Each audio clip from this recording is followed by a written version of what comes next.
Почитувани, четвртиот министер за здравство во владата на ДУИ СДСМ, освен политички пазар и партиски интереси, ништо друго не прави во ресорот здравство, кој онака е во исклучително лоша состојба. Министерот вели дека ќе ги укине организацијските директори, а во меѓувреме поставува нови на неколку клиники. Разрешува директори, а јавноста не е информирана која е постапката за разрешување и назначување на нови директори. На министерот не му чини директорот на клиниката за кардиохирургија, ама па затоа организацијскиот му чини, а тие заедно еден без друг ништо не можат да направат.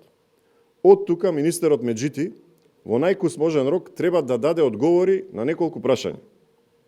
Прво, зошто транспарентно не ги објави постапките при избор на директори во јавните здравствени установи, со оглед на фактот дека досега има околу 20 нови директори, а јавноста не е информирана кои се. Второ, Министерството за здравство и Државниот здравствен инспекторат зошто веднаш не ги објават сите извештаи во кои има наоди за нерегуларности при спроведените контроли, наместо тоа да го прават како и досега со еден селективен пристап. Трето, врз основа на кои критериуми во последните 10 дена, додека ја замајува јавноста дека ќе ги разреши организацијските директори, на брзина се назначени 3 нови организацијски директори, и тоа на клиниката на гастро, кардиологија, Институтот за туберкулоза и белодробни болести, и најава има дека има и 4 организацијски директор. Четврто, по кои критериуми, освен партискиот, е назначен, например, директорот на клиниката за токсикологија. Тоа е терциерна установа, во која што е назначен семеен лекар кој никогаш не работел во терциерното здравство.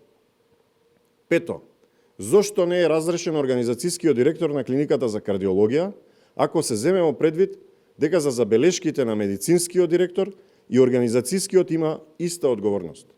И шесто, зошто нема одговорност за директорот на психијатриската болница, каде што јавноста беше згрозена од физичкото насилство кон пациентите кои таму се хоспитализирани.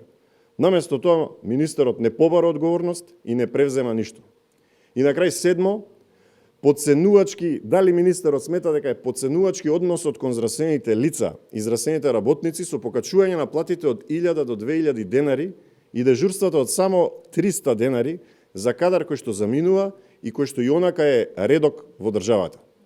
И покрај тоа што ова е четвртиот министер за здравство во владата на ДУИ СДСМ, проблемите само се продлабочуваат, заради тоа ова влада мора да замине час поскоро. Ви благодарам на вниманието.